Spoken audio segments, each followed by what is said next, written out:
Hello hello good morning everyone. Morning sir. Good morning sir. Good morning. कैसे हैं सब? बहुत बढ़िया सर, आप कैसे हैं सर? सभी अपना कैमरा ऑन कीजिए। Good morning sir. Good morning.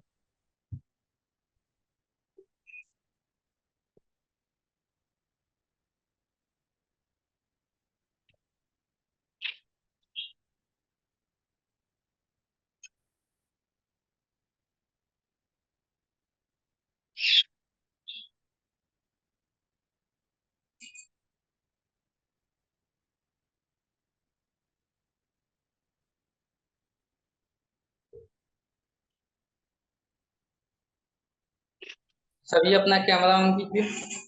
अभी बहुत ऑफ है। ऑन कीजिए सभी।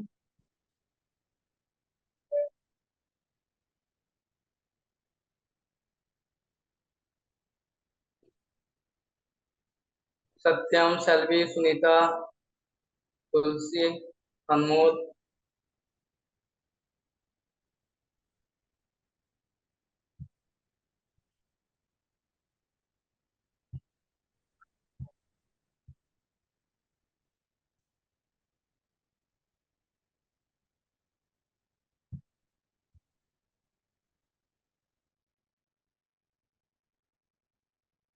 चलिए ठीक है, तो हम लोग स्टार्ट करते हैं। हम लोग का आज पार्ट 5 है। एटीसी एटीयू का डिडक्शन। चलिए अंजलि, आप बताइए हमें कि हमने पिछली क्लास में क्या क्या पढ़ा था। कौन सी सेक्शन हुई थी? अंजलि कुमारी।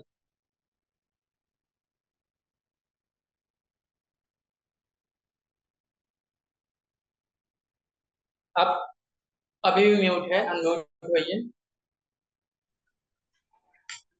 Yes sir. मैं हाँ बताइए। सर 80 जी और 80 जी पढ़ा था। 80 जी में क्या था? सर 80 जी में रेंट पे करने वाला था शायद। मैं भूल गई हूँ। चलिए कोई दिक्कत नहीं। आप रिवाइज कीजिए। आकाश, आकाश आप बताइए। Yes sir. 80 जी में हमने क्या बताया था? पहले सर अपना उसमें कैमरा डोनेशन। ऑन कीजिए। कैमरा ऑन कीजिए। क्या इशू है? सर 80 जी में हम पढ़े थे, उसमें हम अगर डोनेट करते हैं पैसा, डोनेशन के रूप में जो पैसा देते हैं वो जाता है 80 जी में। इनकम का 10%। 10% क्या भी बोले आप? इनकम का 10% जो अमाउंट है ना सर, कौन सा इनकम? वो किस इनकम इनकम। का? जितना आपको सैलरी मिला उसका? Yes sir. आपने सही से रिवाइज नहीं किया है।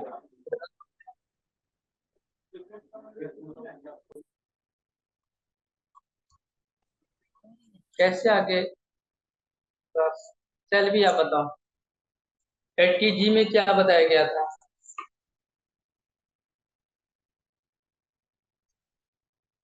अनम्यूट आप भैया।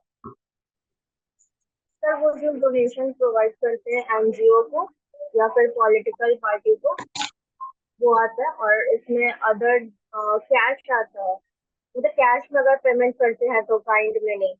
और सर अगर लिस्टेड ऑर्गेनाइजेशन को पेमेंट करेंगे तभी ये एप्लीकेबल होगा। और अगर 2000 से कम अगर हम लोग किसी को डोनेशन कर रहे हैं तो वो डिडक्शन में काउंटेबल नहीं होगा।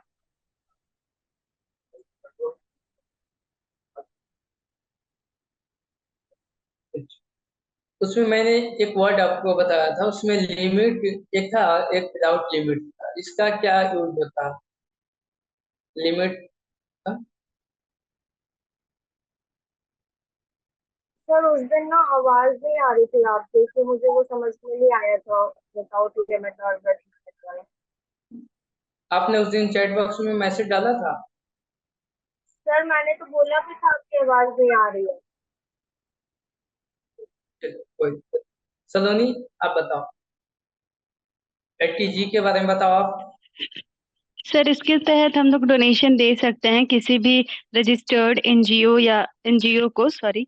और हम लोग वो पेमेंट मतलब जो भी डोनेशन देंगे वो कैश में होना चाहिए, स्टॉक या एसेट्स में नहीं होना चाहिए। और इनकम का 5 हेड होता है, सैलरी और सैलरी, कैपिटल गेन और अदर इनकम,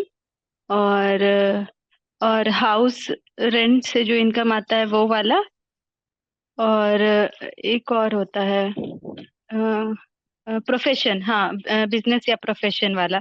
तो इसमें जो भी लिमिट होता है वो ग्रॉस टोटल जो होता है, ग्रॉस टोटल इनकम, उसका 10% जो निकालते हैं वो लिमिट वाला कहलाता है। और अनलिमिटेड हमको जितना भी मन करे उसको अनलिमिटेड बोलते हैं। तो अगर लिमिट में देना होगा तो पहले 5 हेड को सम टोटल करके निकाल लेंगे, फिर उसका 10% हम लोग निकालेंगे तो वो लिमिट वाला डोनेशन कहलाएगा। और अनलिमिटेड में जितना मन करे उतना दे सकते हैं।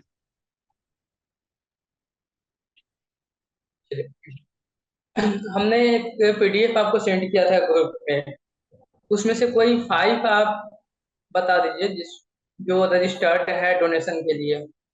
उसमें 33 ऐसे था, कोई 5 आप बताइए तो। सर एक नमामि गंगे प्रोजेक्ट, ओके। और एक इंदिरा गांधी करके था, उसमें 100% डोनेशन मान्यता था।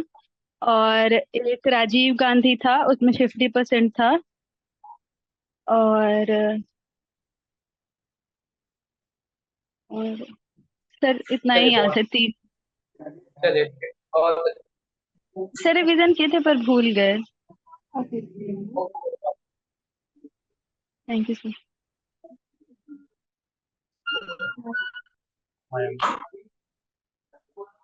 तुलसी, आप आगे बताओ। अभी सलोनी ने बताया ये है 2-3 एनजीओ का, मतलब ऐसे संगठन का नाम बताइए जो डोनेशन के लिए स्टार्ट होते हैं। आप 2-3 उसका बताओ आप।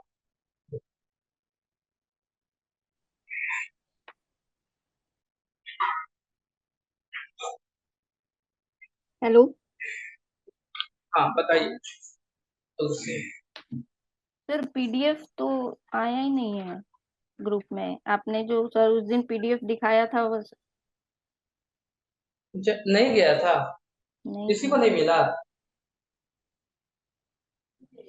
आया है सर। पीडीएफ। सर मिला है इजहार नाम इजहार, से। हाँ इजहार में सेंड किया। ओके, पीडीएफ गया होगा। Yes sir. हमने सब सर एक पीडीएफ सभी आया लोगों है, को बस PDF उसमें 2 ही करवाया था। पेज है। 2 पेज का पीडीएफ है सर। सर कौन सा क्या हुआ बताना है, इसमें? रजिस्टर्ड? हेलो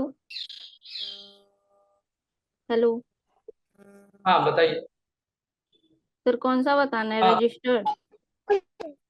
हाँ, रजिस्टर्ड का बता दीजिए, कोई भी 2 या 3 बता दीजिए आप। Sir Jawaharlal Nehru memorial fund, जिसमें 50% तक 50% उसका मिलता है रिबेट। उसमें लिमिट था या नहीं था? लिमिट क्या सर? उसमें लिमिट था या नहीं था लिमिट? सर नहीं था इसमें। सर प्राइम मिनिस्टर वाला एक था, prime minister national relief fund. Sir इसमें भी लिमिट नहीं है। और सर लिमिट वाला है, सब में लिमिट है। 50% है prime minister drought relief fund में, और नेशनल रिलीफ फंड में 100%, और जवाहरलाल नेहरू मेमोरियल फंड में 50%। सर इसमें इसीलिए आपको ना मैक्सिमम पीडीएफ लिमिट में कुछ नहीं है। पीडीएफ ये तो ना, देखने के लिए बट आप लोगों ने सर इसमें मैक्सिमम लिमिट कुछ नहीं है, इसमें deduction as per net qualifying amount पे है। 50% या 100% का डिडक्शन दिखा रहा हाँ, जिसमें ड्राउट लिमिट रिलीफ। है उसमें लिमिट वाली अमाउंट डालनी होती है। लिमिट पे सर तो ही परसेंटेज दिखा रहा है सर, इसमें सेक्शन 83(5) के अंतर्गत दिखा हुआ है लिमिट 50%। और किसी भी गवर्नमेंट और एनी लोकल अथॉरिटी के बारे में अगर लिखा हुआ है चैरिटेबल पर्पस के लिए अगर भेजा जाता है या प्रमोट किया जाता है फैमिली प्लानिंग को, तो उस पर भी 50% का लिमिट दिया गया है, लेकिन बाकी सब में नॉट नॉट एप्लीकेबल है सर। ये सिर्फ 6 पे ही लिमिट लिमिट पे 50% और 100% है, जिसमें से एक पे 100% है सर। जो किसी भी अप्रूव्ड लोकल अथॉरिटी इंस्टीट्यूशन या एसोसिएशन के द्वारा जो किया जाता है, जो प्रमोट करता है फैमिली प्लानिंग को, उस पे 100% है, बाकी चलिए सारे पे 50% पे है। चलिए बहुत अच्छा। मोनू आप हमें बताइए लिमिट का कैलकुलेशन कैसे की जाती है डोनेशन के पर्पस के लिए। लिमिट का कैलकुलेशन क्या क्या ऐड किया जाता है, क्या उसमें से लेस की जाती है। मोनू आ रहा है सर, लेफ्ट कर गया नहीं। चलो इजहार आप बता सकते हो। सर जितना भी हम लोग का मतलब सैलरी होगा उस सबको इक्वल करके और उसमें से हम लोग वो एडजस्टमेंट करके और उसको माइनस करेंगे जितना हम लोग वो गेन लॉन्ग और पीसीजी उसको माइनस करेंगे। और सर जी पूरा रिवीजन नहीं किए हैं, सॉरी सर। कैसे काम चलेगा। सर जी सर हम लोग सोचे कि संडे करेंगे, सर जी पूरा रिवीजन नहीं कर पाए हैं। तुम सबको बोल दिए हैं नहीं इजहार अच्छा बच्चा है, तेज बच्चा है। सर सर सर जी बहुत ज्यादा खेलने में संडे गुजर गया था, क्रिकेट खेलने में, इसीलिए रिवीजन नहीं कर पाए। नहीं ना मेहनत करो है तभी आप आगे बढ़ोगे। चलो सर अब अगली क्लास में सुनाएंगे पक्का, सॉरी सर। कोई बात नहीं। सही।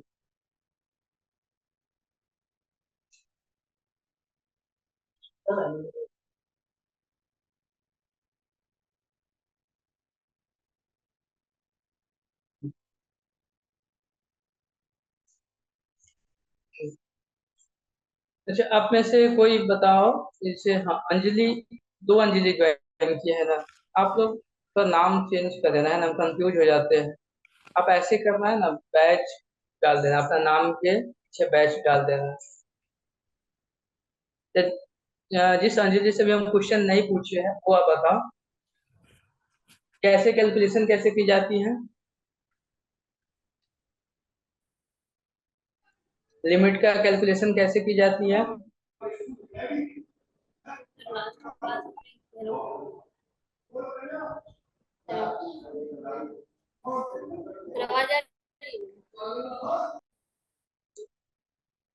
पहले आपको अपना कैमरा ऑन कीजिए कैमरा।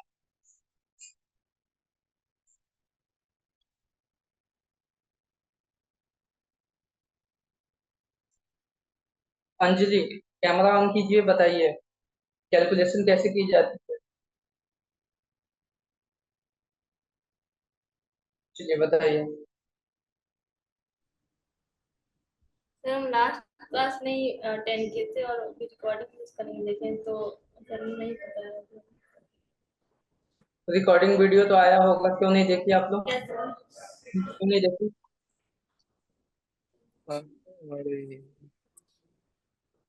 कैसे हम आगे बढ़े जब आप लोगों का कंफ्यूजन है, किसी का कोई।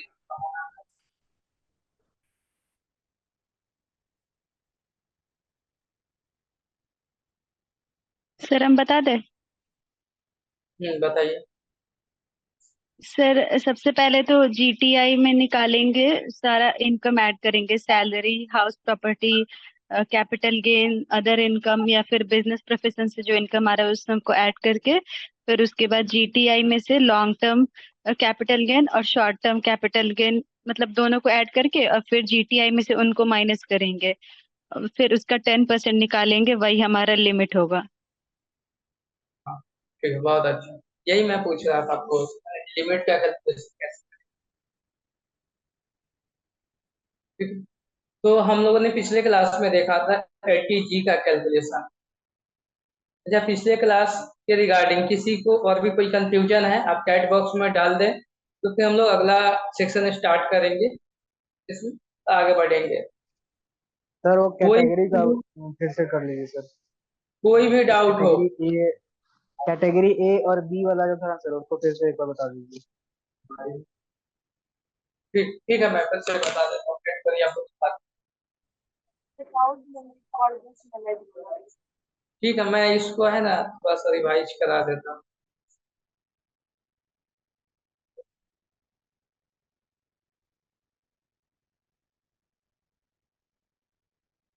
एक और सेक्शन बताया था, उज्जवल आप बता सकते हो? 80 जी, उज्जवल कुमार अग्रवाल साहब, बताइए 80 में क्या बताया?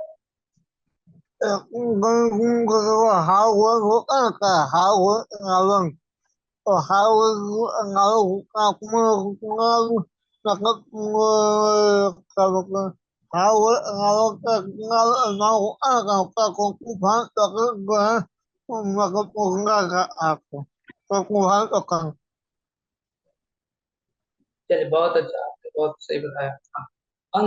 अंकित राज पटेल, आपने क्लास पिछला ज्वाइन किया था? अंकित,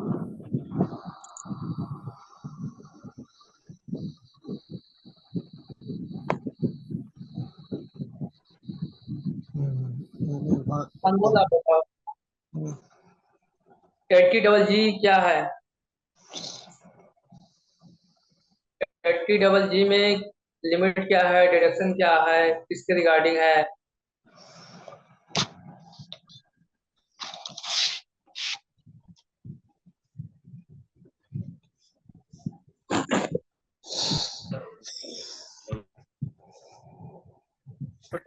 सर हम बताएं एक बार। हाँ बताइए बिल्कुल। सर इसमें एक मतलब रेंट का जितना अमाउंट होता है तो उसको और एक होता है हम लोग का ग्रोस टोटल इनकम, तो उसको निकालने के लिए सबसे पहला प्रोसेस होता है रेंट को जैसा का तैसा छोड़ देंगे, और जितना ग्रोस ग्रोस टोटल इनकम होता है उसमें उसका 25% निकालेंगे, और ग्रोस टोटल इनकम का फिर से 10%, उसके बाद रेंट में से को ग्रोस टोटल इनकम को माइनस करेंगे तो रेंट हमारा जितना निकलेगा उतना आ जाएगा सर। 10% पहले 25% निकालेंगे ग्रोस टोटल इनकम का, उसके बाद 10%, उसके बाद उसको माइनस कर देंगे रेंट में से। चलिए बहुत अच्छा, जो लोअर अमाउंट होगा उसका डिडक्शन मिल पाएगा। चलिए, तो आपको पीडीएफ दिख रहा है अभी? क्या होगा?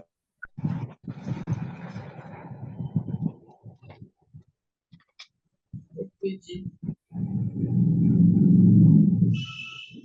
ठीक है, मैंने पिछले क्लास में बताया था 80 के रिगार्डिंग में डोनेशन, ये जो सेक्शन है डोनेशन के रिगार्डिंग है। आप कितना डोनेशन दे सकते हैं, किसको क्या डोनेशन देनी चाहिए, है ना, किसको आप दे सकते हैं, कितना डायरेक्शन देने पे वो अलाउ होगा, है ना, लिमिट क्या है ना, किसको किस लिमिट में आपको डोनेशन देना है, ये सब इस सेक्शन के रिगार्डिंग है।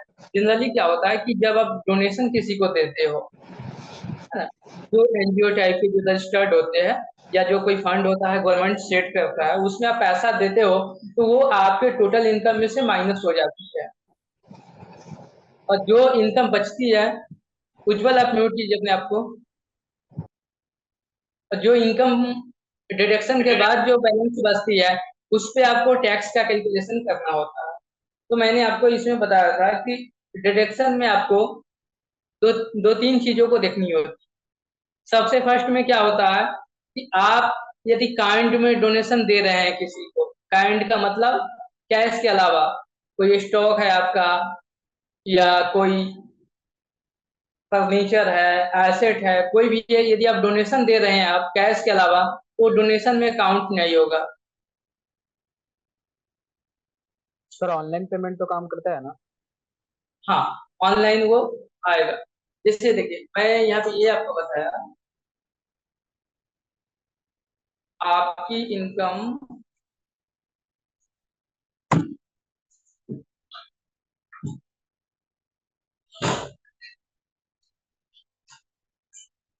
मान लीजिए आपकी इनकम जो है 7,50,000, ठीक है, आप अभी ओल्ड टैक्स में है तभी आप इसका बेनिफिट ले पा रहे हैं। ओल्ड का आपको पता है, सब कुछ सेलिब्रेट है, मैं यहाँ पे भी सेलिब्रेट नहीं बताऊंगा।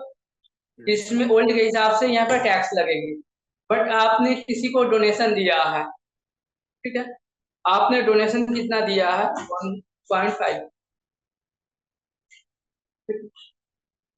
तो जो आपने डोनेशन दिया है एलटीजी में, ये आपके इनकम में से माइनस हो जाएगा। अब आपका इनकम कितना बच गया, 6 लाख। तो 6 लाख। तो यहाँ पे देखिए, पहले आपको 7,50,000 रुपये जो टैक्स लगती थी, अब आपको 6 लाख रुपये टैक्स लगेगा। आपने जो भी डोनेशन दिया है वो आपकी इनकम में से माइनस हो जाएगी। आप सपोज कीजिए कि आपकी इनकम 6,50,000 है,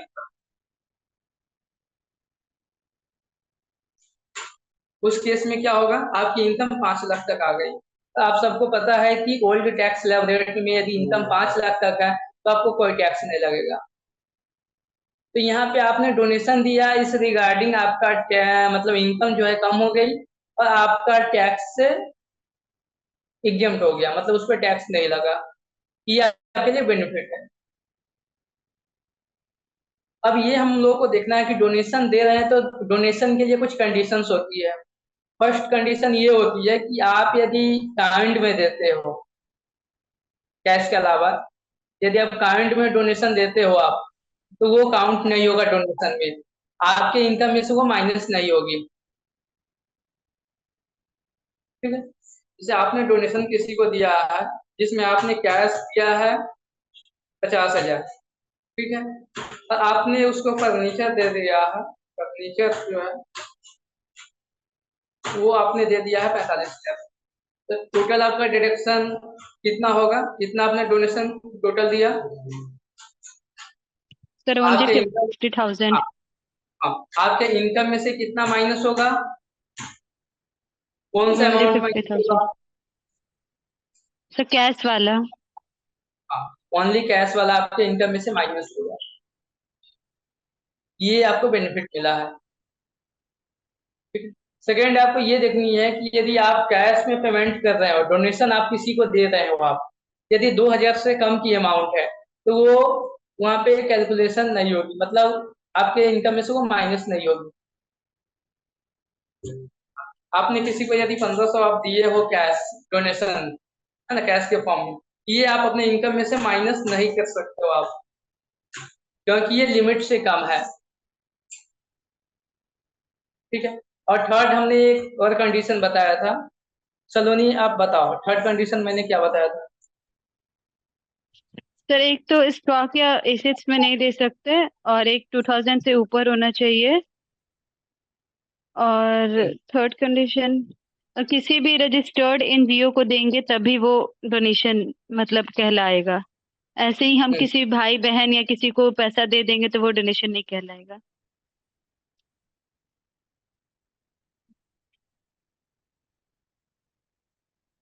हाँ बिल्कुल सही।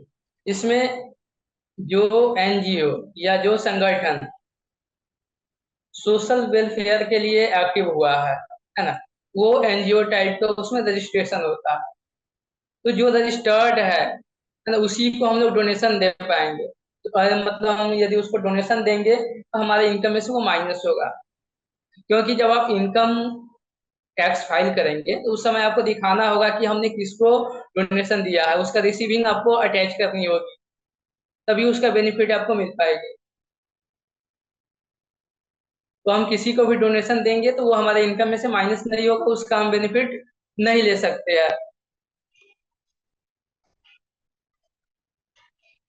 ठीक है। तो यहाँ पे मैंने जो आपको बताया लिस्ट जो दिखाया था, ये कुछ लिस्टेड एनजीओ है। ये देखिए एनजीओ या कोई फंड है, national defence fund set by central government, है ना, ये सब टोटल 33 है। ये पीडीएफ आपके ग्रुप में भी डाला गया है, एक बार आप फिर से उसको देखेंगे। आई बात समझ में, 3 कंडीशन होनी चाहिए। किसी का Yes, sir. चैट बॉक्स में सुना? अच्छा, अभी समझ में आया अंजलि?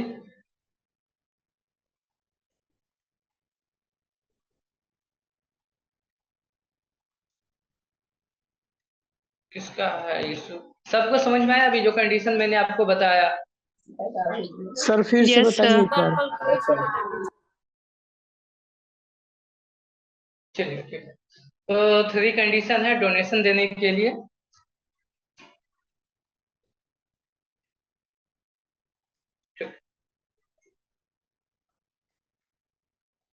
अब यहाँ पे आप वर्ड देखेंगे लिमिट, है ना, लिमिट होती है और एक होता है विदाउट लिमिट। विदाउट लिमिट में क्या होती है कि आप जितना मन है उतना, मतलब जितना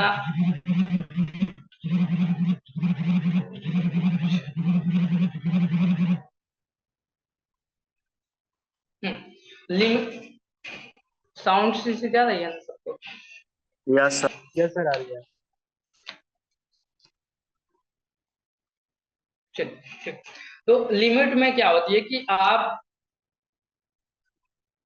का जो इनकम है उसके रिगार्डिंग आपको डोनेशन देनी होती है। और विदाउट लिमिट में क्या होती है कि आपको जितना मन है उतना आप डोनेशन दे सकते हैं, वो सबके सब बेनिफिट में, मतलब आपके इनकम में वो माइनस हो जाएगी और वो आपका बेनिफिट मिल पाएगी वो। तो यहाँ पे कुछ ऐसे एनजीओ है जिसको बनाया गया है कि किसको आप लिमिट में दे सकते हैं डोनेशन और किसको विदाउट लिमिट में आप दे सकते हैं। यहाँ पे वही लिस्ट बताया गया है, ये देखिए। जैसे यदि आप नेशनल डिफेंस फंड को आप देंगे तो ये कोई लिमिट इस पे अप्लीकेबल नहीं है, और जितना आप अमाउंट पेड करेंगे, जितना डोनेशन देंगे, वो 100% आपके इनकम में से माइनस हो जाएगी। जैसे मान लो आपकी इनकम 10 लाख है और आपने नेशनल डिफेंस फंड में 7 लाख का आपने डोनेशन दे दिया, ठीक है। 10 लाख की इनकम है और 7 लाख का आपने माइनस, मतलब डोनेशन दे दिया। अब आपका इनकम कितना बच गया? 3 लाख। 3 लाख बचे तो 3 लाख। 3 लाख। और 10 लाख की आपकी इनकम थी। मैं इसके रिगार्डिंग कुछ आपको बताना चाहता हूँ। और 7 लाख का यहाँ पे आपने डोनेशन दे दिया, अब आपकी इनकम बच गई 3 लाख की। पहले जो 10 लाख का इनकम था इस पे आपको टैक्स देना होता, लेकिन आपने डोनेशन दे करके अपने इनकम को काफी कम कर लिया, मतलब उसको 3 लाख पे ले आए। या आप यहाँ पे यदि 5 लाख यदि आप डोनेशन दे रहे हैं तभी आपका 5 लाख का इनकम बच गया, और इस 5 लाख पे आपको पता है कि कोई भी टैक्स नहीं लगता।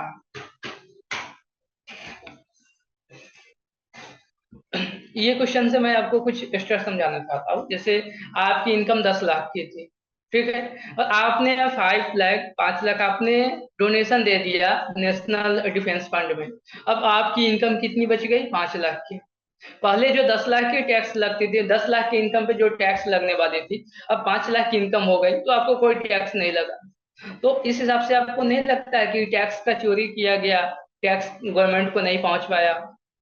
नो सर, यू कोई लीगल। नो इसका बता सर। सकता है logic? Yes sir. Yes sir. बताइए।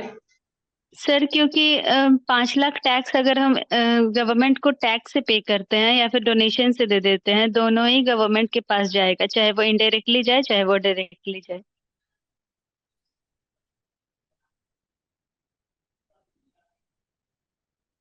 सर सर आवाज लगभग गई? 1,12,500 का टैक्स चोरी हुआ है। हेलो। सर डिस्कनेक्ट हो गया है। हाँ हाँ बताइए, फिर से बताइए, नेट का इशू। सर क्योंकि सर क्योंकि अगर मतलब वो जो भी पैसा जा रहा है टैक्स के रूप में जाए गवर्नमेंट के पास या फिर डोनेशन के रूप में जाए, जाना गवर्नमेंट के पास ही है, डायरेक्टली या इनडायरेक्टली, तो इसीलिए यहाँ पे कोई भी टैक्स का चोरी नहीं हो रहा है। सर अगर ये रजिस्टर्ड अगर उस तरह से देखा जाए कि अगर चोरी पर करने के पर्पज से देखा जाए तो 1,12,500 का लगभग यहाँ चोरी हुआ है सर।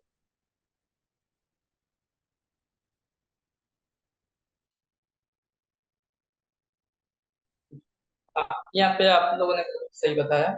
यहाँ पे जो टैक्स का पैसा था, यहाँ पे ऐसे देखा जाए तो क्लाइंट का, मतलब जो टैक्स पेयर है उसका लॉसेस हुआ है।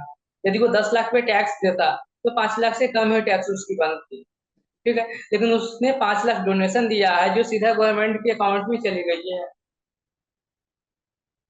सर ये तो यहाँ पे जरूरी है कि टैक्स का गवर्नमेंट कोई के भी, ही है, गवर्नमेंट के ही अकाउंट पे जाए? हाँ गवर्नमेंट के फंड है, तो आप गवर्नमेंट को पैसा ऐसे टैक्स के फॉर्म में दो या डोनेशन के फॉर्म में दो, उसको बस मिलनी सर अगर चाहिए। एनजीओ को दे तो उस केस में फिर लिमिट लगा दी गई है ना। उसमें आपका फिर 50% है, किसी में 100% है, वो सब देख आप इसमें जनरली देखेंगे कि जो सीधा गवर्नमेंट से अटैच है ना, उसमें 100% का डिडक्शन।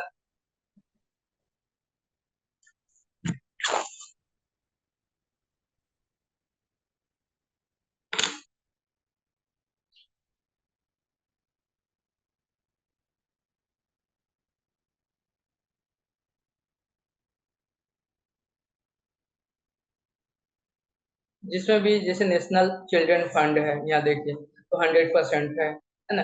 जो गवर्नमेंट से अटैच में है सीधा, जैसे प्राइम मिनिस्टर फंड है, इसमें 100% का है, कोई लिमिट नहीं है। तो आप पैसा टैक्स के फॉर्म में दो या डोनेशन के फॉर्म में दो, गवर्नमेंट के पास पहुंच गई है, तो आप वहां पे टैक्स का चोरी नहीं किए हो, आपने डोनेशन के फॉर्म में पैसा पहले ही दे दिए हो, ठीक है।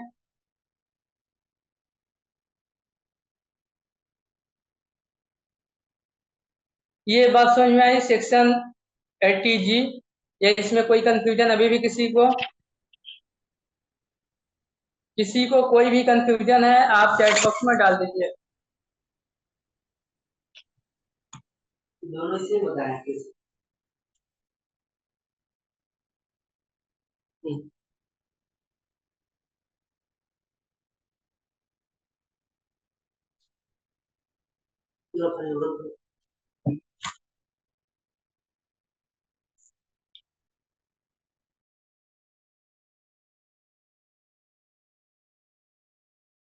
ठीक है। यहाँ पे अभी हमने आपको डोनेशन वाला सेक्शन कंप्लीट करा दिया। इस पे 80G का सेक्शन है, इसमें आपको ये देखते होते हैं कि लिमिट किस पे अप्लीकेबल है और किस पे लिमिट अप्लीकेबल नहीं है।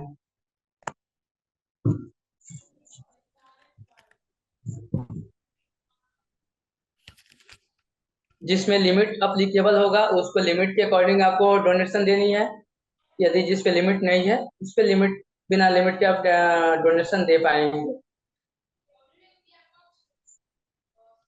लिमिट सर जनरली, हाँ सही है। सर जैसे 10 लाख जिसका इनकम है और 5 लाख डोनेट कर देते हैं, तो 10 लाख पे हमको टैक्स 1,12,500 पे करना पड़ेगा, और ऐसे 5 लाख डोनेट करते हैं तब जाके टैक्स माफ होता है, तो जो टैक्स पे कर रहा है वो उसका तो घाटा हो गया ना। हाँ उस केस में उसका लॉसेस हो गया। तो हम इससे अच्छा टैक्स ही पे कर देंगे ना, अगर हाँ डोनेशन उससे अच्छा वो मतलब टैक्स वैसे ही बच। पेड करे, डोनेशन नहीं दे, या डोनेशन वो दे तो जो टैक्स अमाउंट है उसे कम कर दिया। हाँ ठीक है।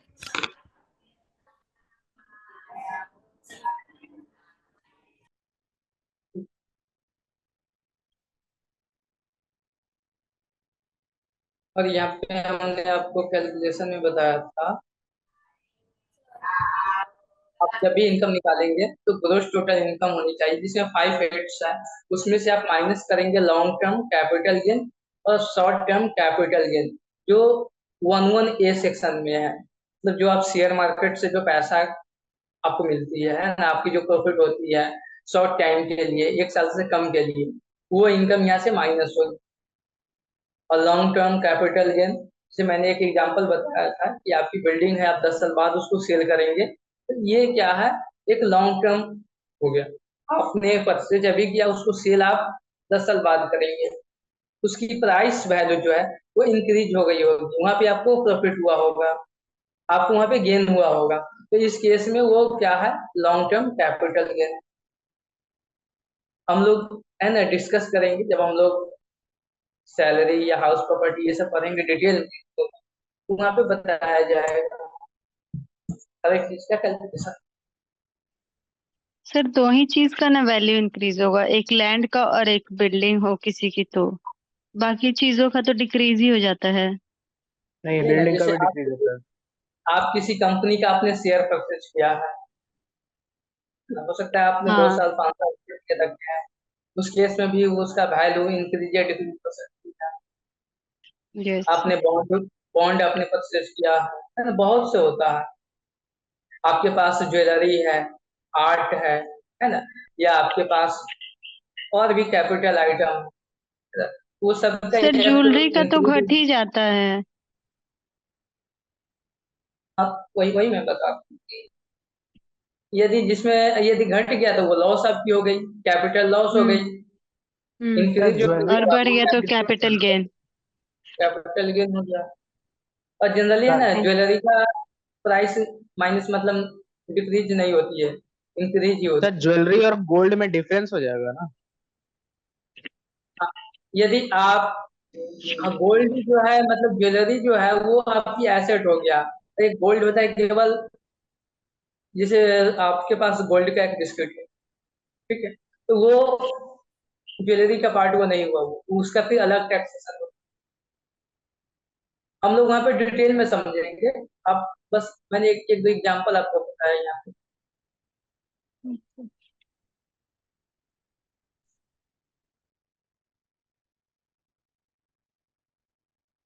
ठीक है। उसके बाद हमने सेक्शन देखा था 80GG। इसमें हाउस रेंट यदि पेड होती है तो इसमें कितना बेनिफिट मिल पाएगा। जनरली क्या होता है कि जो हाउस रेंट अलाउंस होता है, इसका डिडक्शन आपको, इसका बेनिफिट आपको सैलरी वाले जो सेक्शंस होती है उस सेक्शन में इसका सेक्शन पे बेनिफिट में आपको सर। मिल जाती है, आपकी इनकम में से वो माइनस हो जाती है। तो आप डबल डिडक्शन नहीं ले सकते हैं हाउस रेंट अलाउंस का, ठीक है। लेकिन आप जब रेंट खुद का पेड कर रहे हैं, आप कहीं किसी फ्लैट में या किसी बिल्डिंग में रहते हैं, आप खुद रेंट पे पेड कर रहे हैं, तो उस केस में आपको डिडक्शन मिल पाएगी, आपका बेनिफिट मिल पाएगा। बेनिफिट क्या होती है कि आपको ये तीनों में से जो मिनिमम अमाउंट है उसका डिडक्शन मिल पाएगा।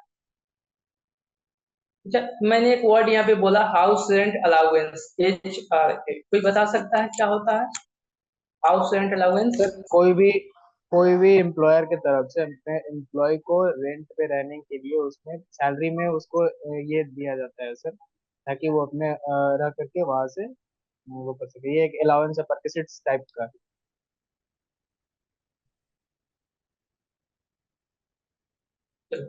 आइए, सबको समझ में आ गया हाउस रेंट अलाउंस क्या होता है?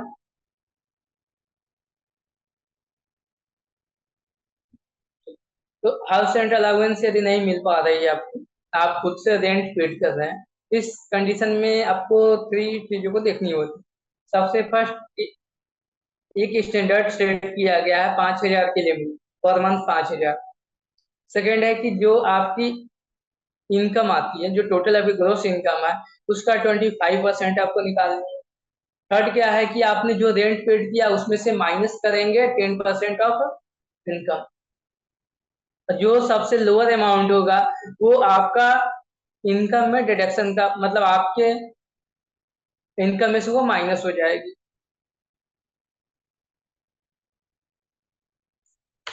जैसे एक एग्जांपल में यहाँ देखो, 80GG,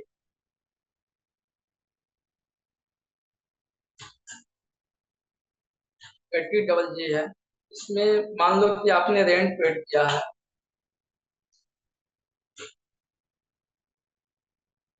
8,000, ठीक है। आपकी जो इनकम है मल्टीप्लाई करने के बाद जो आपकी इनकम है, वो आपकी इनकम है 25,000। अब आप बताओ कि कितना डिडक्शन मिल पाएगा आपको इस सेक्शन में 80GG में? 5,000 कैलकुलेशन सर। चैट बॉक्स में डाल दीजिए।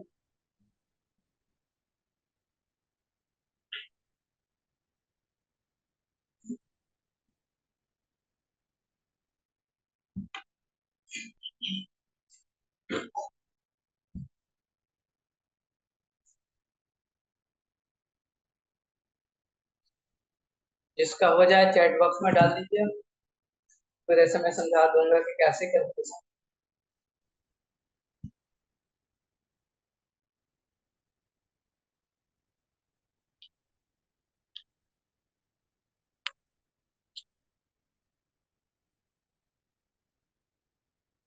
5500।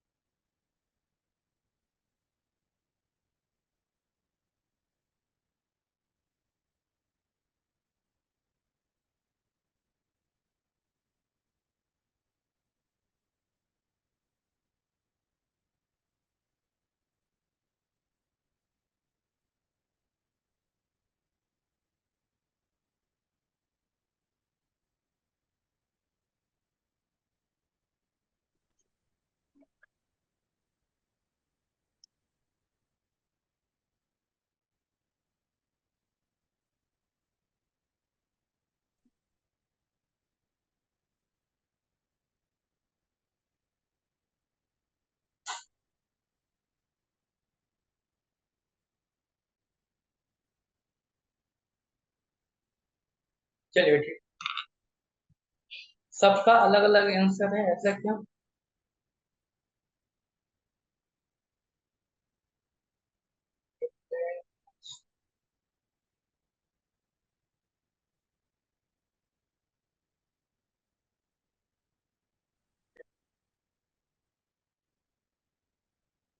मैंने आपको ये बताया कि सबसे पहले आप रेंट कितना पेड किया है वो अमाउंट आप दे दो, तो हमने रेंट 8000 पेड किया है।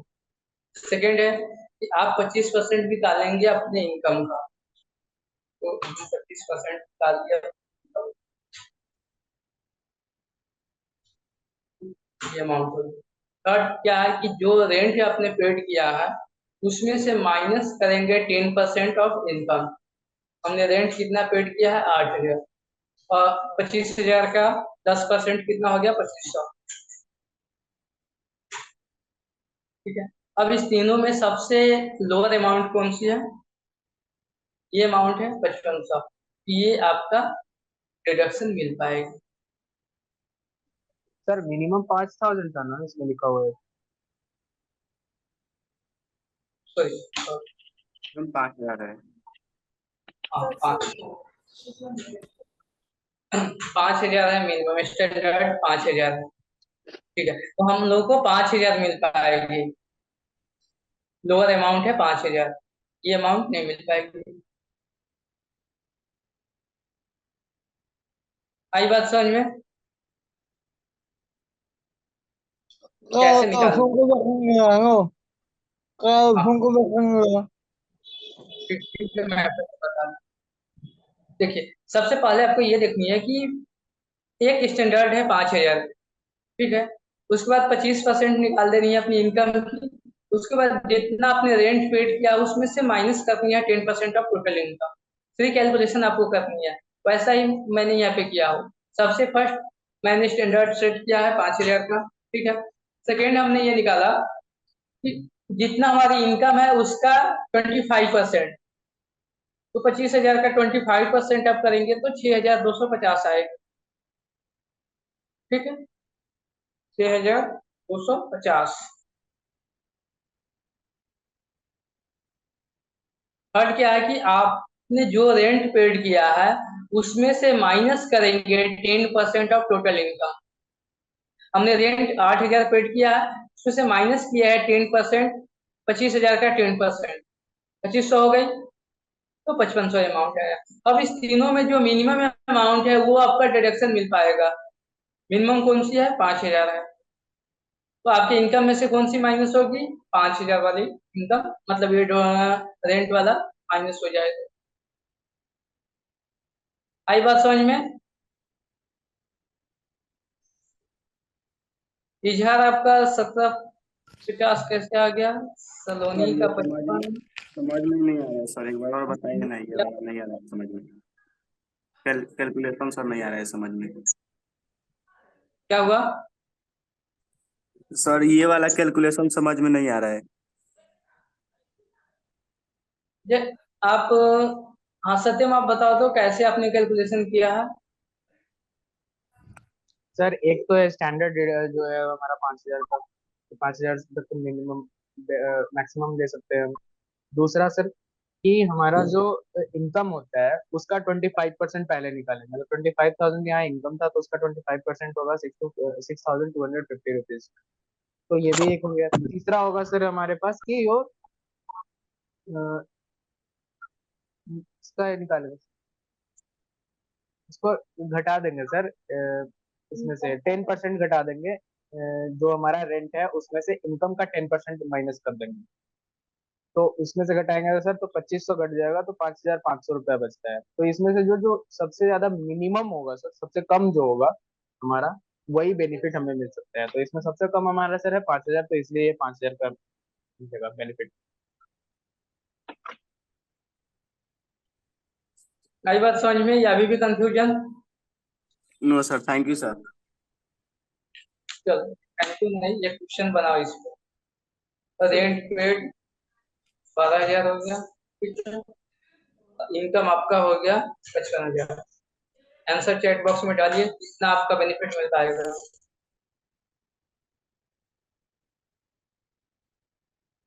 चैट बॉक्स में डालिए।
चलो 5000 टोटल डिडक्शन।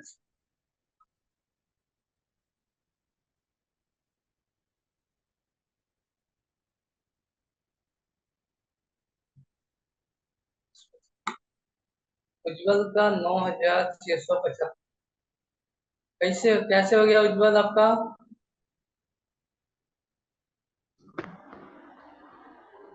कैसे कैलकुलेशन आपने किया?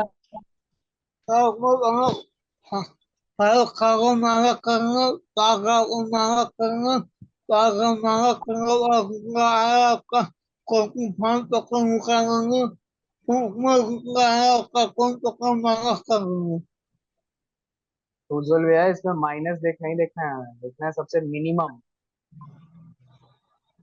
मिनिमम अमाउंट लेनी है अपने को, मैक्सिमम नहीं, मिनिमम। उज्जवल आपका गलत हो गया है, शिवम आपका भी गलत है। देखिए कैसे आपने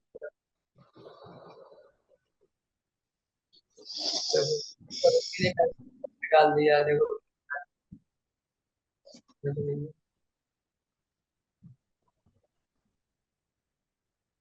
7000 6,500।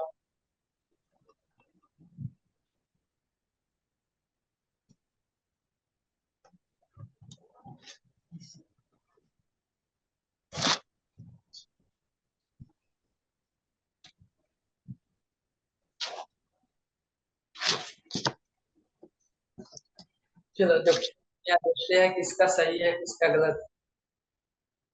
सबसे फर्स्ट में आपको स्टैंडर्ड सेट करनी है, वो 5000, ठीक। सेकंड आपको 25% निकालनी है आपकी टोटल इनकम। टोटल इनकम ये है, इसका 25%, 5% अमाउंट ये हो गई, ठीक है। उसके बाद आपको थर्ड क्या करनी है कि आपने जो रेंट पेड किया है उसमें से माइनस करेंगे 10% ऑफ टोटल इनकम, तो 55,000 का 10% 5500 हो जाएगा। ठीक है, अब इस तीनों में जो मिनिमम अमाउंट है वो आपको बेनिफिट मिल पाएगा 5,000 का बेनिफिट मिल पाएगा। इसका 5 से अलग है, उनका आंसर गलत है। गलत क्यों हुआ है आप खुद से एनालाइज कीजिए। समझ में नहीं आया तो चैट बॉक्स में डालिए।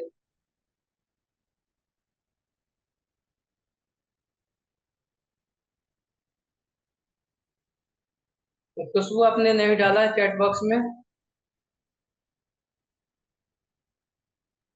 सर मुझे उतना समझ में नहीं आ रही क्योंकि मेरा बहुत सारा क्लास छूटा हुआ है सर। अभी ये बताया कैलकुलेशन ये न्यू वाला है, 2 मिनट में किसी को भी समझ में आ जाएगा। सर एक बार और बताइए। हाँ सलोनी आप हमें बताइए ये कैलकुलेशन कैसे हो पाया है, बताइए तो। सर देखिए, सबसे पहले हम लोग एक 3 कंडीशन है। एक 5,000, अगर सबसे 5,000 से 5,000 तक माफ हो जाएगा रेंट। और फिर उसके बाद दूसरा ये है कि जो हमारा इनकम है उसका 25% हम लोग निकालेंगे। और फिर थर्ड ये है कि रेंट पेड में से 10% इनकम का करेंगे, जैसे कि 10 इंटू 10 डिवाइडेड बाय 100 इंटू 55,000। और फिर रेंट पेड में से माइनस करेंगे उसको, जो भी आएगा उसको। उसके बाद सर उसके बाद उन तीनों में हम कंपैरिजन करेंगे कि कौन सा वाला सबसे लोअर वैल्यू है। जो लोअर वैल्यू होगा वही उसमें मेंशन हो जाएगा, वही माफ हो जाएगा।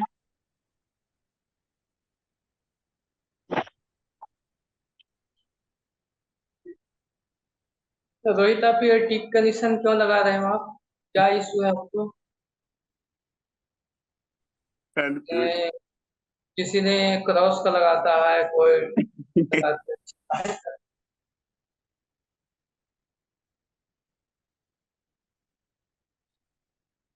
आया अभी समझ में या अभी भी कंफ्यूजन है?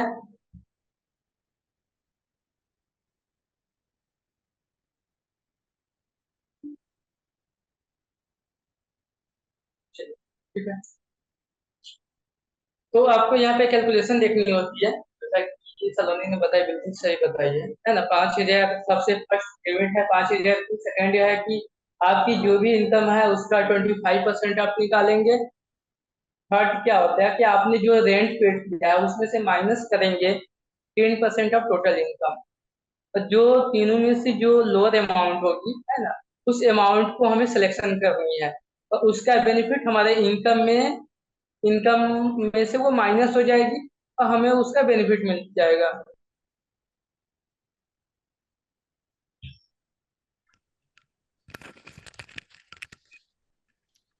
सर हाँ बताइए। सर जो रेंट पेड आप लिखे थे उसमें से भी माइनस करना ना सर, जो मिनिमम अमाउंट होगा। कहाँ पे? जो सर आप 12,000 रेंट पेड लिखे थे। तो 12,000 में से हमने माइनस किया ना 55,000 का 10%। Yes sir. अच्छा 10% माइनस करेंगे इसमें से। हाँ हाँ 10%। सर जो 5,000 मिनिमम अमाउंट आया है इसके बाद फिर क्या करना है एक्सप्लेनेशन में। ये स्टैंडर्ड सेट किया गया है, एक यस सर, लिमिट इसके बाद सेट। फिर क्या करना है।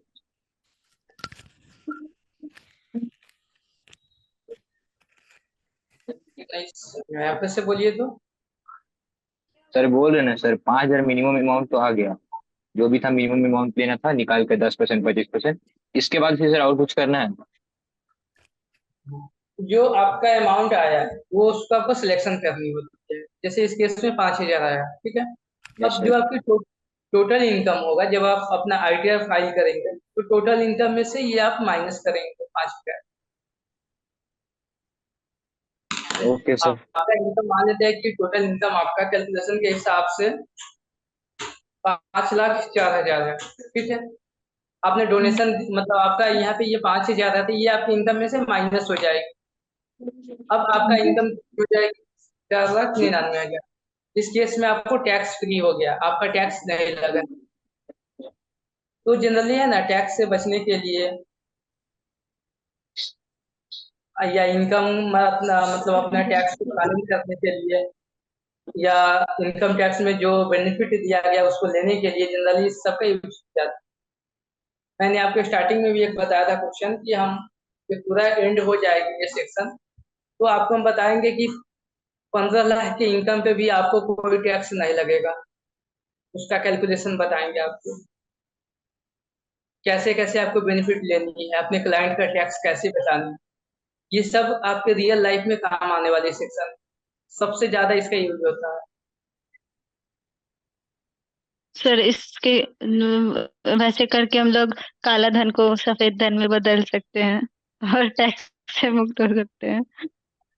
ज्यादा तो नहीं आप बदल सकते, लेकिन कुछ ऐसे मतलब टैक्स का प्लानिंग आप कर सकते हैं। जो भी इनकम टैक्स में डिसाइड किया गया है बेनिफिट, उसको ले करके आप अपने इनकम को माइनस कर सकते सर लीगल तरीके से टैक्स को बचा सकते हैं, है ना? हैं। हाँ, लीगल तरीका से टैक्स बचा सकते हैं, बिल्कुल सही है। ये होता है टैक्स प्लानिंग। एक होता है सर टैक्स इविजन, है ना। टैक्स इविजन में क्या होता है कि आप इलीगल वे में टैक्स बचाते हैं। जैसे आप डमी डॉक्यूमेंट लगा देते हैं, है ना, या आप टैक्स नहीं देते हैं, आप अपने इनकम को मिनिमम करके दिखाते हैं, अपने बैलेंस शीट या प्रॉफिट लॉस को सही से नहीं मेंटेन करते हैं टैक्स से बचने के लिए, वो टैक्स इविजन होता है। मैंने ऑफलाइन में ये सब बताया था। सर हाँ बताइए। सर जो पिछले क्लास में आप बताए थे टोटल रेंट लेना है और 20% ऑफ टोटल इनकम, फिर रेंट पेड माइनस 10% इनकम, नहीं, तो जो 20% टोटल रेंट नहीं, 25%। 25%। Yes sir. तो जो पिछले क्लास में ये टोटल रेंट यहाँ लेना था, उसी की जगह ये जो रेंट सेट किए हैं 5000 का, यही लेना है। ये दूसरा तरीका है। नहीं समझ में आया, फिर से कर।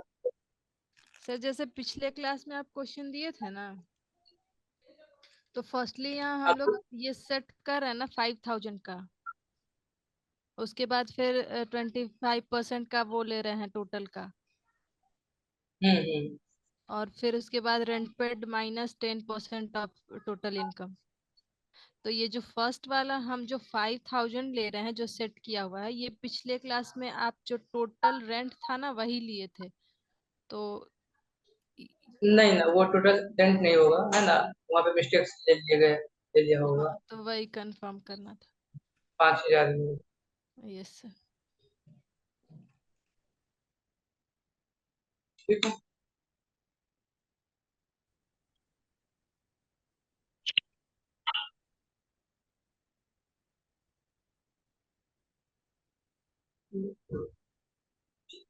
एक अगला टॉपिक है, डिडक्शन हम दे रहे हैं, कंट्रीब्यूशन कर रहा है पॉलिटिकल पार्टी को। इस केस में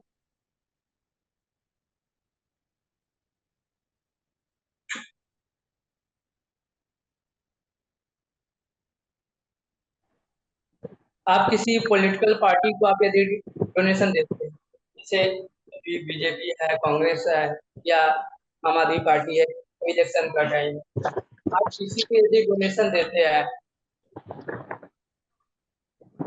अंजलि म्यूट कीजिए अपने आप को। तो जितना आप डोनेशन देते हैं वो सबके सब बेनिफिट आपको मिल जाएगा, 100% अलाउ।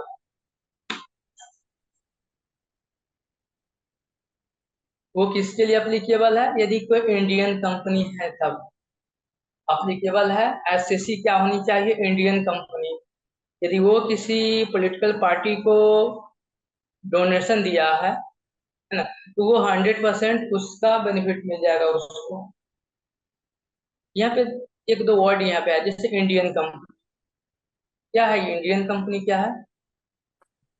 सर जिसका रजिस्ट्रेशन इंडिया में हुआ हो। सर जो इंडिया में ही खुली हो और उसका मेन ब्रांच भी इंडिया में ही हो। उसका जिसका रजिस्ट्रेशन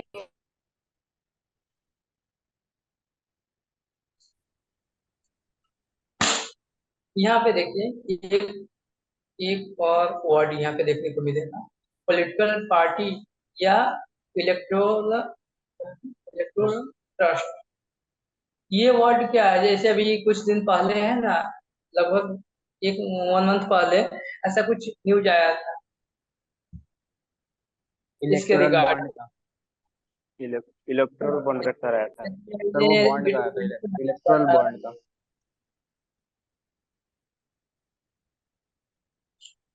यहाँ पे देखिए, कोई भी इंडियन कंपनी यदि किसी पार्टी को डोनेशन देती है तो वो 100% बेनिफिट है, मतलब वो उसके इनकम में से 100% माइनस हो जाता है। और ये जो ट्रस्ट है ये इसलिए बनाया गया है कि कोई भी आदमी है ना, कोई भी आम आदमी या कोई भी कंपनी इस ट्रस्ट को पैसा देगा, और ये जो ट्रस्ट है ये किसी पार्टी को डोनेशन देगा। तो आप डोनेशन कैसे दे सकते हैं? एक तो डायरेक्ट वे है, आप किसी पार्टी को आप फंडिंग करेंगे। सेकेंड क्या है कि आप पहले इस ट्रस्ट को देंगे और ये ट्रस्ट उस पार्टी को पैसा देगा। ये इनडायरेक्ट वे है। तो आप किसी भी फॉर्मेट में है ना, आप डायरेक्ट वे में दीजिए या इनडायरेक्ट वे में दीजिए, वो पॉलिटिकल पार्टी के पास पैसा चली जाती है। उस केस में आपका 100% कंट्रीब्यूशन डिडक्शन हो जाती है आपके इनकम में से।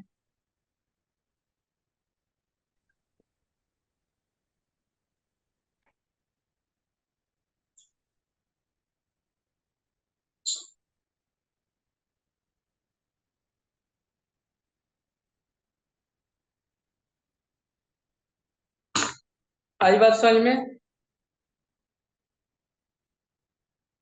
नो सर, फिर से बताइएगा। सर एक बार फिर से बता दीजिए ना। यहाँ पे है आपकी, देखो अंजलि को समझ में आ गया। अंजलि बताओ, तेरा मेहनत कुछ कम हो जाएगा, बताओ।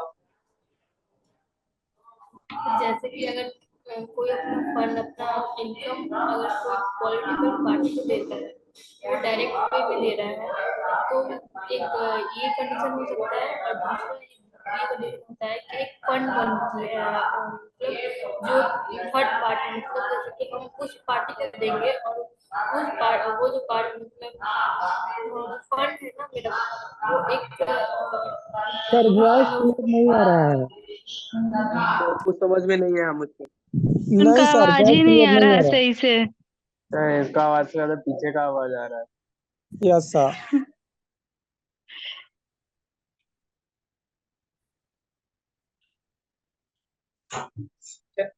अभी कोई बता सकते हैं आप में से कोई जिनको समझ में आया हो अभी जो मैंने बताया डिडक्शन वाला? सर इसमें इंडियन कंपनी अगर कंपनी जो डोनेशन देती है वो तो 100% उसके मतलब सैलरी में से हो जाएगा डिडक्शन।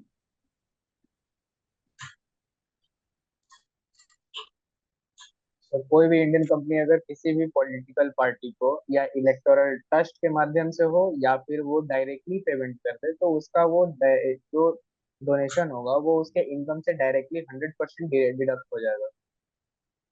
उसका डिडक्शन 100% है।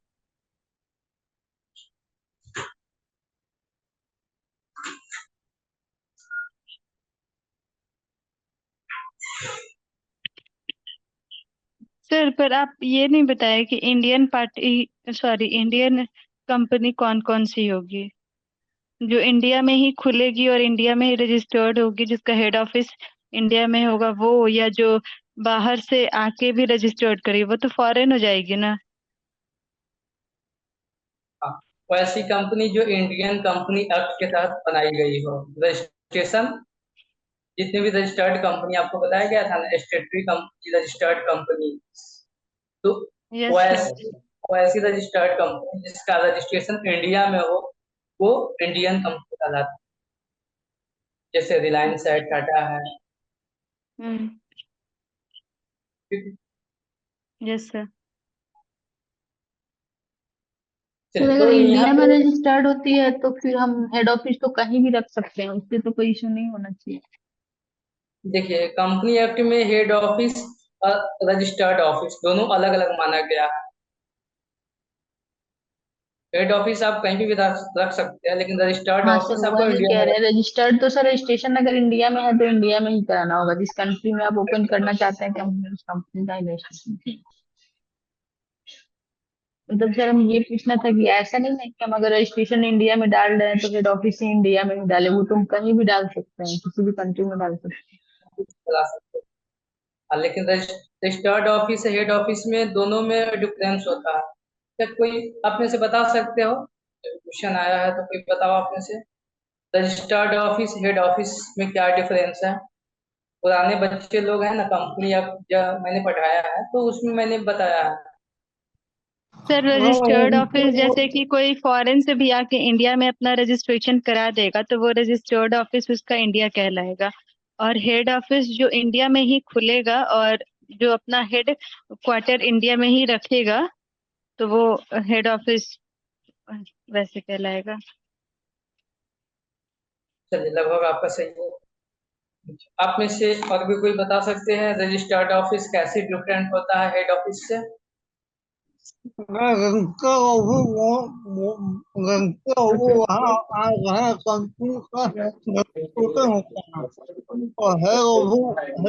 भी होता है, वो एक ही होता है जहाँ पर कंपनी का रजिस्ट्रेशन वो कंपनी वो होगा वो है वो अगर होगा वो वो वो उनका एक ही है वो तो क्या है वो कहा चलिए, बिल्कुल आपने सही बताया। जो उज्जवल बताया मैं वही बता देता हूँ।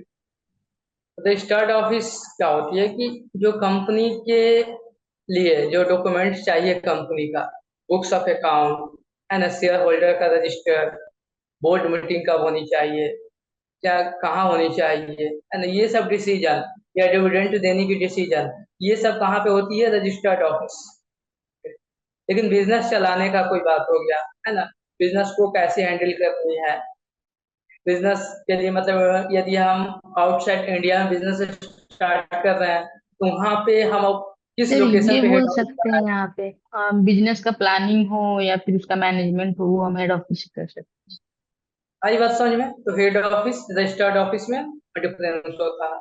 कोई भी कम्युनिकेशन होगा तो रजिस्टर्ड ऑफिस से होगा, ना कि हेड ऑफिस से। आपको कंपनी एक्ट जितना भी के तहत कोई लीगल भी काम होगा सर सर, एक बार फिर लीगल से काम हेड करने ऑफिस के लिए बताइए ना। रजिस्टर्ड ऑफिस का काम होगा सर। क्या बोले सत्यम? सर जितना भी लीगल काम होगा वो सारा रजिस्टर्ड ऑफिस से होगा, और बाकी जो बिल्कुल। बिजनेस से रिलेटेड जो काम होगा वो बिजनेस या हेड ऑफिस से होगा। हाँ, वो रजिस्टर्ड ऑफिस से भी हो सकता है बिजनेस एक्टिविटी, या हेड ऑफिस से भी। लेकिन जितने भी बट लीगल जो एक्टिविटी लीगल है, होगा वो सब रजिस्टर्ड ऑफिस से होगा। वो सब रजिस्टर्ड ऑफिस से हो गया। जैसे मैंने अभी बताया कि बोर्ड मीटिंग आपको करानी है ना, या पार्टी कितने शेयर होल्डर है, कितने डिवेंचर होल्डर है, उस सब का लिस्ट कहाँ पे रखनी है, बुक्स ऑफ अकाउंट कितने दिन तक आपको रखनी है, कौन कौन सा डॉक्यूमेंट आपको चाहिए, फाइनेंशियल स्टेटमेंट क्या है, ये सब जो डाटा है, ये सब के सब रजिस्टर्ड ऑफिस पे होता है। आई बात समझ में? और सर हेड ऑफिस में? हेड ऑफिस में बिजनेस चलाने के लिए जो भी डिसीजन लेनी है, प्लानिंग करनी है। जैसे मान लो कि बिहार में है ना, हम लोग का टैक्स और वेल्थ ऑफिस का हेड ऑफिस पटना में है। अब यहाँ से ऑपरेट होगा कि कहाँ कहाँ कौन सी ब्रांच ऑफिस ओपन करनी है, कैसे बिजनेस चलानी है। हम लोग क्या करेंगे, हर एक स्टेट के लिए अलग अलग हेड ऑफिस बना सकते हैं, लेकिन रजिस्टर्ड ऑफिस एक ही होगा। हाँ। ठीक है। यस सर समझ गए।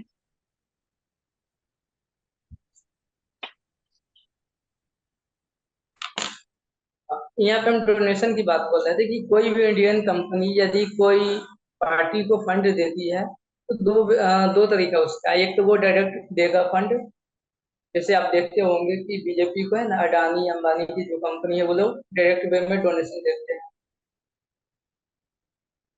ये लोग ऐसा संशोधन है ना, इसका काला सच किसी को पता है डोनेशन का क्या क्यों लाया गया है, क्या हुआ है इसका? नो सर नहीं पता। शॉर्ट में बता। जैसे कोई भी पार्टी चलने के लिए उसे पैसे की आवश्यकता होती है, ठीक है। तो उसको डोनेशन के फॉर्म में कहीं ना कहीं से उसको पैसा चाहिए, उसको फंडिंग चाहिए। तो कंपनी एक्ट में कुछ चेंजिंग किया गया कि कोई भी कंपनी है जितना डोनेशन दिया है वो सब के सब अलाउ हो जाएगा, डिडक्शन हो जाएगी। इसे कंपनी का क्या बेनिफिट है, तो कंपनी जो बड़े कंपनी होते हैं वो गवर्नमेंट को अपने हिसाब से रेगुलेशन को चेंज करवाते हैं कि हमें ये बिजनेस करनी है, हमें इस गुड्स पे इतना टैक्स लगना चाहिए, या ये टैक्स फ्री होनी चाहिए, या किसी फॉरेन कंट्री के साथ एग्रीमेंट होनी चाहिए। ये सब एक दूसरे के आपस में जो बेनिफिट होती है ना उसके रिगार्डिंग में होता है, ये बहुत अलग चीज होता है। आप सीधा समझो कि कंपनी को भी बेनिफिट है इसलिए वो डोनेशन दे रही है, गवर्नमेंट को भी बेनिफिट है वो डोनेशन ले रही है।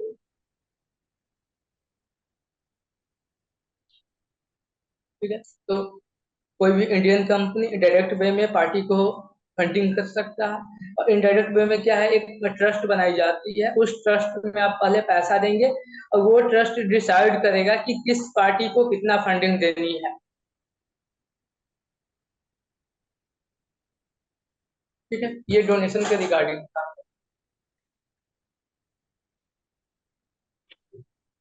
क्या वो क्लास लंबा हो गया क्या? No sir.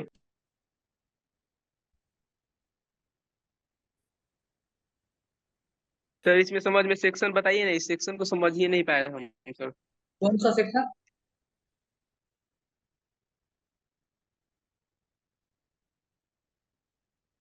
सेक्शन आपका है 80GG। उसके बाद और कुछ खास नहीं होगा। ऐसे तो इसमें बहुत ही है बट हम लोग को सिलेबस के अकॉर्डिंग नहीं देखते।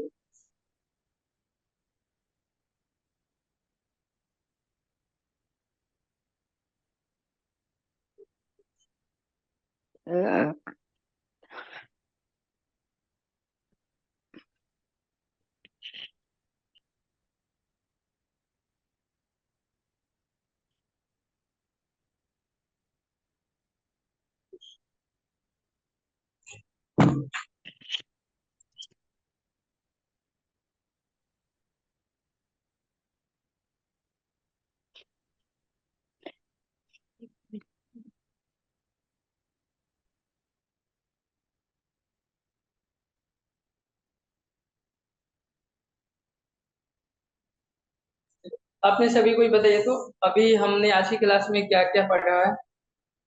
आप में से कोई भी बताइए कौन कौन सी सेक्शन आज हो पाई है। सर अभी तो बस एक ही हो पाया है, 80। का डिवीजन और 80GG अभी जो आप बताए।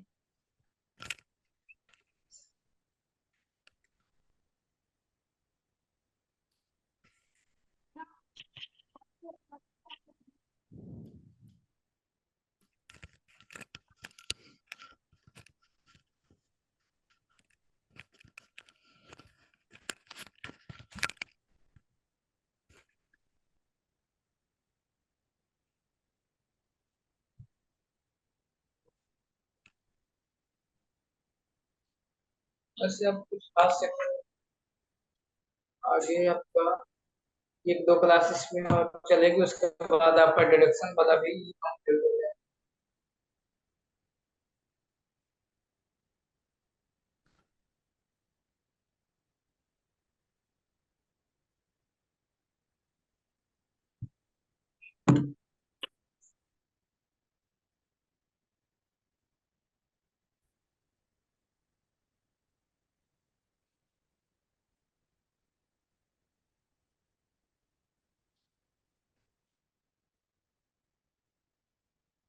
ठीक है, तो आज के लिए इतना ही हम रखते हैं, तो उसके बाद फिर आगे देखा सर जाएगा। एक बार सर 80GG भी बता दीजिए ना, वो वाला 80G समझिए। कौन सा है? 80GG ब्लास्ट वाला। इसमें यदि कोई इंडियन कंपनी किसी पार्टी को फंडिंग करता है तो उस केस में जितना भी उसने फंडिंग किया है वो सबके सब डिडक्शन है, 100% अलाउ है डिडक्शन के। किसी कंपनी की इनकम 50 लाख है और उसने 10 लाख डोनेशन दिया है किसी पार्टी को, वो 10 लाख माइनस हो जाएगी। कंपनी की इनकम 40 लाख की है अच्छा। ठीक है, यस सर। 100%। तो अभी तक जितने भी डिडक्शन में आपका चैप्टर या सेक्शन कंप्लीट हुई है, आप क्या करेंगे, एक नोटबुक बनाएंगे और वहाँ पे आप क्या करेंगे, पहले सेक्शन लिखेंगे, उसके बाद वो सेक्शन किसके रिगार्डिंग है वो वहाँ पे डालेंगे, और थर्ड कॉलम में आप बनाएंगे कि उसके लिए कुछ लिमिट है या कोई स्टैंडर्ड है ना, तो वो वहाँ पे डालेंगे। इससे क्या होगा कि आप यदि एक साथ सारे सेक्शन को आप लिखेंगे तो आपको वो ज्यादा वो याद हो पाएगी और ज्यादा आप समझ पाएंगे वो। अभी हम लोगों का 5-6 सेक्शन बच गया है, जो 1 से 2 दिन में हम लोगों का कंप्लीट हो जाएगा। ठीक है, यस और सर। भी किसी को रिगार्ड और भी किसी को इशू किसी क्लास के रिगार्डिंग? बस तो